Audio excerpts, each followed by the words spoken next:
ಹಾಂ ನಮಸ್ಕಾರ. ಈಗ ಒಂದು ನಿಮಗೆ ಮುಂಚೆನೇ ಹೇಳ್ದಂಗೆ ನಾನು ಇವತ್ತು ಜೀವಾಮೃತ ತೊಟ್ಟಿ ಮಾಡೋಕ್ಕೆ ಎಷ್ಟು ಖರ್ಚಾಗುತ್ತೆ ಮತ್ತು ಗಾರೆಯವ್ರ ಕೈಲೇ ಕಂಪ್ಲೀಟ್ ಮಾಹಿತಿನ ಕೊಡಿಸಿದ್ದೀನಿ.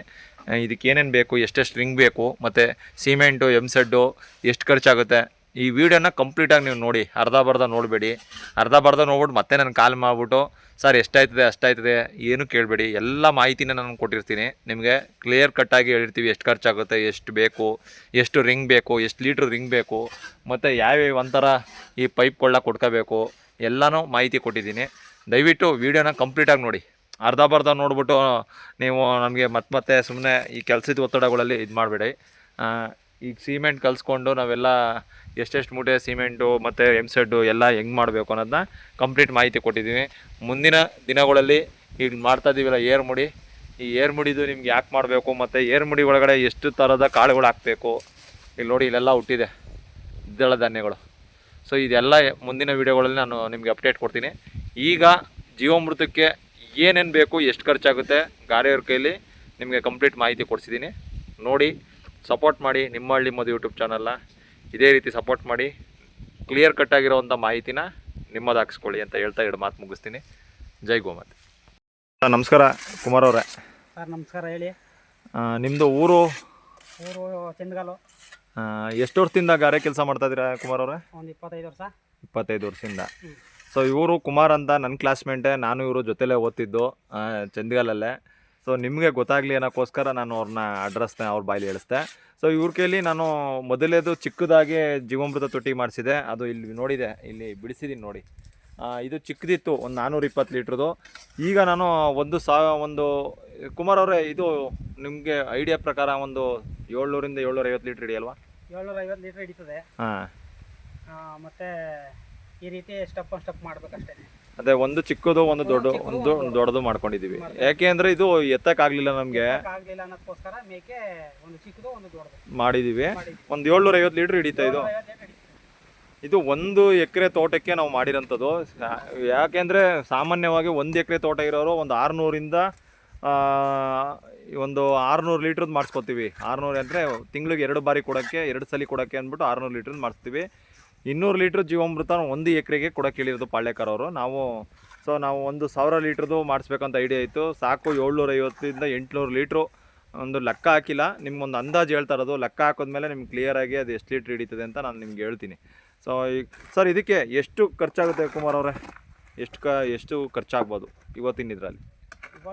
ಸಿಂಪಲಾಗಿ ಮಾಡ್ತೀನಿ ಅಂತಂದರೆ ಒಂದು 25,000, ಮತ್ತು ನಮ್ಮ ಕೂಲಿ ಎಲ್ಲ ಸೇರಿಸಿದ್ರೆ ಒಂದು 30 ಗಂಟೆ ಹೋಯ್ತು. ನೀವು ಏನು ತೊಗೋತೀರಾ ಇದು ಕಟ್ಟಕ್ಕೆ? ನೀಟಾಗಿ 10,000 ಆಗುತ್ತೆ. 10,000 ಆಗುತ್ತಾ? ನೀಟಾಗಿ ಮಾಡಿಕೊಡ್ತೀರಾ? ಸ್ಟೇಜ್ ಎಲ್ಲ ಮಾಡಿ ನೀಟಾಗಿ ಮಾಡಿ ಎಷ್ಟೆಷ್ಟು ಬೇಕಾಗ್ಬೋದು? ಎಷ್ಟು ಬೇಕಾಗ್ಬೋದು ಅವ್ರಿಗೆ? ಸಿಮೆಂಟ್ ಎಷ್ಟು ಬೇಕಾಗ್ಬೋದು? 750 ಲೀಟ್ರ್ ಮಾಡ್ತೀನಿ ಅಂತ ಅಂದರೆ 2 ರಿಂಗು, ಮತ್ತು ಒಂದು 70 ಇಟ್ಕೆ ಬೇಕಾಯ್ತದೆ. ಒಂದು ಗಾಡಿ ಮಳೆ ಬೇಕಾಗುತ್ತೆ. ಒಂದು 4 ಮೂಟೆ ಸಿಮೆಂಟು ಅಷ್ಟು ಬೇಕಾಗ್ತದೆ. ಇದು ಇಟ್ಕೆ ಅಂದರೆ ಈ ಸೈಜ್ ಇದು ಒಂದು ರೈಟ್ ಬಂದು ಒಂದು 40 ರೂಪಾಯಿ ಇದೆ. 38-40 ಇರ್ತದೆ. ಇಷ್ಟು ಒಂದು 30,000 35,000 ರೂಪಾಯಿ ಆಯ್ತದೆ ಅಂತ ಹೇಳ್ತಾ ಇದ್ದೀರಾ ನೀವು? 35,000. ನೋಡಿ ವೀಕ್ಷಕರೇ, ಇದನ್ನು ಮಾಡಬೇಕು ಅಂದರೆ, ಜೀವಾಮೃತ ತೊಟ್ಟಿನ ಮಾಡಬೇಕು ಅಂದರೆ ಇದು, ಯಾಕಂದರೆ ನಮ್ಮದು ಹಳೇದೇ ಇತ್ತು, ಎಲ್ಲ ಕಂಪ್ಲೀಟಾಗಿ ಆಗಲಿದೆ ಇದ್ದಿದ್ದರಿಂದ ನನಗೆ ಇಷ್ಟು ಕಡಿಮೆಲಿ ಆಗ್ತಿದೆ. ಒಂದು 25,000ದಲ್ಲಿ ಮುಗಿತಾ ಇದೆ. ಬಟ್ ಹೊಸ್ದಾಗಿ ಮಾಡ್ತೀನಿ ಅಂದರೆ ಒಂದು ಸ್ವಲ್ಪ ಜಾಸ್ತಿ ಖರ್ಚಾಯ್ತದೆ.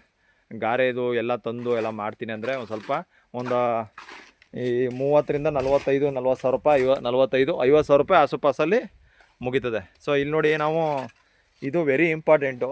ಇಲ್ಲಿಗೆ 2 ಇಂಚ್ ಪೈಪ್ ಕೊಡ್ಕೊಂಡಿದ್ದೀನಿ. ಇದು ಅದರಲ್ಲೇ ಕಾಲರ್ ಬರೋದನ್ನ ನಾವು ಇಲ್ಲೇ ಫಿಕ್ಸ್ ಮಾಡ್ಕೊಳ್ಳೋಂಗೆ ಕಾಲರ್ ಬರೋದು ಹಾಕ್ಸಿದ್ದೀನಿ. ಸೊ ಇಲ್ಲಿ 1 ಇಂಚ್ ಪೈಪು, ಇದಕ್ಕೂ ಒಂದು ಗೇಣು ಅಂತರ ಕೊಟ್ಟಿದ್ದೀನಿ ಅಷ್ಟೇ. ಯಾಕಂದರೆ ನಾವು ಸಗಣಿ ಹಾಕೋಂಥದ್ದು 30 kg ಸಗಣಿ ಗಷ್ಟೇ ಎಲ್ಲ ಇಲ್ಲಿ ನಿಂತ್ಕೊಳ್ಳುತ್ತೆ. ಸೊ ಇದರಿಂದ ಮೇಕೆ ತಿಳಿ ನೀರಿನಂಥದ್ದು ನಾವು ಎಳ್ಕೋಬೇಕು. ಸೊ ಇದು ನಮಗೆ ಒಂದು 700 ಲೀಟ್ರ್ ಕೆಪಾಸಿಟಿದು ಟ್ಯಾಂಕ್ ಇದು ಮಾಡಿರೋದು. ಸೊ ಇಲ್ಲಿ ಬಂದು ಚಿಕ್ಕದು ಮಡಗಿದ್ದೀನಿ. ಇಲ್ಲಿಂದ ಬಂದು ಇಲ್ಲಿ ಬೀಳಬೇಕು ಕೆಳಕ್ಕೆ. ಇಲ್ಲಿ ಏನು ನಾವು ಇದರಿಂದ ಬರುತ್ತಲ್ಲ, ಇಲ್ಲಿಂದ ಬಂದಿದ್ದು ಇಲ್ಲಿ ಬೀಳಬೇಕು ಕೆಳಕ್ಕೆ, ಹಂಗೆ ಮಾಡಿದ್ದೀನಿ. ಅದಾದಮೇಲೆ ಅಲ್ಲಿಂದ ಇಲ್ಲಿಗೆ ಜಂಪ್ ಆಯ್ತದೆ, ಅದರಿಂದ ಇದಕ್ಕೆ ಜಂಪ್ ಮಾಡ್ತೀವಿ. ಸೊ ಜಂಪ್ ಮಾಡಬೇಕಾದ್ರೆ ಫಿಂಟ್ರೋಗೇಷನ್ಗೆ ಇಲ್ಲಿ ನೋಡಿ ಇದು ಮಾಡ್ಕೊಂಡಿದ್ದೀವಿ, ಜಾಲ್ರಿ ಮಿಸ್ ಮಾಡ್ಕೊಂಡಿದ್ದೀವಿ. ಒಂದು ದೊಡ್ಡದಕ್ಕೆ ಈ ಥರ ಮಾಡ್ಕೋಬೇಕು. ಇದೇ ಒಂದು 1000 ರೂಪಾಯಿ ಆಗುತ್ತೆ ನಿಮಗೆ ಮಾಡ್ಕೊತೀನಿ ಅಂತ. ಕ್ಲೀನಾಗೆ ಕಬ್ಬಣದ್ದು ಸಲಾಕಿ ಕೊಟ್ಟು ಹೊಲ್ದಿದ್ದೀವಿ ತಂತಿಲಿ. ಸೊ ನೀಟಾಗಿ ಮಾಡ್ಕೋಬೇಕು. ಇದು ಪ್ರೊಸೀಜರ್ ತುಂಬ ಚೆನ್ನಾಗಿ ಮಾಡ್ಕೋಬೇಕು. ಇದು ಒಂದು 3 ಲೇಯರ್ ಮಾಡಬೇಕು. ಇದು ನೀಟಾಗಿ ತಂತಿಲಿ ಹೊಡೆದು ಒಂದು ಸ್ವಲ್ಪ ದಿನ ಲಾಂಗ್ ಟೈಮ್ ಬಾಳ್ಕೊ ಬರೋಂಗೆ ಇಲ್ಲಿ ನೋಡಿ ಸಲಾಕಿ ಕೊಟ್ಟು ಮಾಡಿಸಿರೋದು ಚೌಕ ಆಕಾರದಲ್ಲಿ ನೀಟಾಗಿ ಮಾಡಿದ್ದೀವಿ. ಸೊ ಇದು ನಿಮಗೆ ಒಂದು ಶಾಶ್ವತ ಪರಿಹಾರ. ನೀಟಾಗಿ ಬಂದೋಬಸ್ತಾಗಿರ್ತದೆ. ಮರದ ಕೆಳಗಡೆ, ತೆಂಗಿನ ಮರದ ಕೆಳಗಡೆ ಇದೆ. ಇದಕ್ಕೆ ಮುಂದಿನ ದಿನಗಳಲ್ಲಿ ಒಂದು ನೀಟಾಗಿ ಒಂದು ಸಡ್ಡು ಬೇಕಾದ್ರೂ ಮಾಡಿಸ್ಕೋಬೋದು ನಾವು. ಕಸ ಕಡ್ಡಿಗಳು ಬೀಳ್ದಂಗೆ ಮುಚ್ಚಕ್ಕೆ ಎಲ್ಲ ನೀಟಾಗಿರುತ್ತೆ. ಈ ರೀತಿ ಮಾಡೋದ್ರಿಂದ ನಿಮಗೆ ಕಡಿಮೆ ವೆಚ್ಚದಲ್ಲೂ ಆಗುತ್ತೆ ಮತ್ತು ಒಳ್ಳೆ ರೀತಿಲಿ ನೀವು ಜೀವಾಮೃತ ಕೊಡೋಕ್ಕೆ ಎಲ್ಲಿ ಬೋರ್ ಇರುತ್ತೆ ಅದೇ ಪೈಪ್ಲೈನ್ ವ್ಯವಸ್ಥೆಯಲ್ಲಿ ವೆಂಚರಿ ಮುಖಾಂತರ ನಾವು ಈ ಸಿಸ್ಟಮ್ನ ಮಾಡಿಸ್ಕೊಂಡಿದ್ದೀನಿ. ಕಂಪ್ಲೀಟ್ ಎಲ್ಲ ಸಿಮೆಂಟು, ಪ್ಲಾಸ್ಟಿಕ್ನ ಎಲ್ಲ ಬಂದ್ ಮಾಡಿದ್ದೀವಿ. ಸಿಮೆಂಟಿಂದ ತೊಟ್ಟಿಗಳನ್ನ ಯೂಸ್ ಮಾಡಿದ್ದೀವಿ. ಎಲ್ಲೂ ಕೂಡ ಪ್ಲಾಸ್ಟಿಕ್ ಯೂಸ್ ಮಾಡೋದು ಬೇಡ ಅಂದ್ಬಿಟ್ಟು ಪೈಪಲ್ಲಿ ಬರೋಂಥದ್ದು ಅಂದರೆ ಜೀವಾಮೃತ ಎಲ್ಲಿ ಸ್ಟಾಕ್ ಆಗುತ್ತೆ ಆ ಜಾಗಗಳೆಲ್ಲ ಸಿಮೆಂಟು ವ್ಯವಸ್ಥೆ ಮಾಡಿದ್ದೀನಿ ಈ ಸಲ.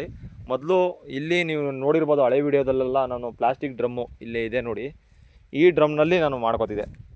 ಈ ಡ್ರಮ್ಗೆ ಬಂದು ಬೀಳ್ತಿತ್ತು. ಈ ಥರ ಎಲ್ಲ ಡಿಸೈನ್ ಮಾಡ್ಕೊಂಡಿದ್ದೀವಿ. ಸೊ ಇದರಲ್ಲಿ ಮೊದಲು ಬಂದು ಜೀವಾಮೃತ ಬೀಳ್ತಿತ್ತು. ಅಂದರೆ ಇರೋದನ್ನೇ ಉಪಯೋಗಿಸ್ಕೊಂಡು ಮಾಡ್ಕೊಂಡಿದ್ದೆ. ಬಟ್ ಇವಾಗ ಸ್ವಲ್ಪ ಹೈಟ್ಯಾಗಿ ಟಚ್ ಕೊಡ್ತಿದ್ದೀವಿ. ಅಂದರೆ ಎಲ್ಲ ರಿಂಗ್ಗಳೆಲ್ಲ ರಿಂಗ್ಗೆ ಹೆಚ್ಚು ಕಡಿಮೆಗೆ 7-8 ಸಾವಿರ ರೂಪಾಯಿ ದುಡ್ಡಾಗಿದೆ. ಅಷ್ಟು ರಿಂಗ್ ಬಂದಿದೆ ಗೊತ್ತಾ. 1 2 3 4 ರಿಂಗ್ ಬಂದಿದೆ. ಅದರಲ್ಲಿ ಒಂದು 500 ಲೀಟ್ರದವು 3 ರಿಂಗು, 500 ಲೀಟ್ರು ಒಂದು 500 ಲೀಟ್ರ್ ಹಿಡಿತದೆ ಸರ್. ಇದು ಒಂದು 350 ಲೀಟ್ರು ನೀರು ಹಿಡಿಯೋಂಥದ್ದು ಒಂದು ತೊಟ್ಟಿ, 2 ತೊಟ್ಟಿ ಮಾಡಿಸ್ಕೊಂಡಿದ್ದೀನಿ. 2-3 ತೊಟ್ಟಿ ಇದೆ. ಅದೊಂದು ಚಿಕ್ಕದು ಒಂದು 100 ಲೀಟ್ರು 150 ಲೀಟ್ರ್ ಹಿಡಿಯೋಂಥದ್ದು ಚಿಕ್ಕದೊಂದು. ಇದಕ್ಕೆ ಜಂಪ್ ಆಯ್ತದೆ ಬಂದು ಜೀವಾಮೃತ ಇದರಲ್ಲಿ ಫಿಲ್ಟರ್ ಆಗಿದೆ, ಇಲ್ಲಿ ಬಿಡಬೇಕು. ಸೊ ಈ ರೀತಿ ಮಾಡ್ಕೊಂಡಿದ್ದೀವಿ. ಹಿಂಗೆ ಮಾಡೋದ್ರಿಂದ ನಿಮಗೆ ತುಂಬ ಅನುಕೂಲವೂ ಕೂಡ.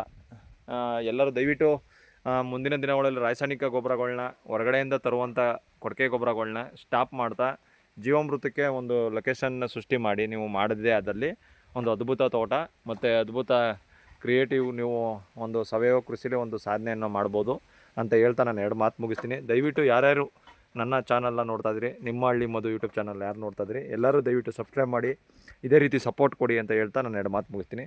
ಜೈ ಗೋಮಾತೆ, ಜೈ ಸುಭಾಷ್ ಪಾಳೇಕರ್.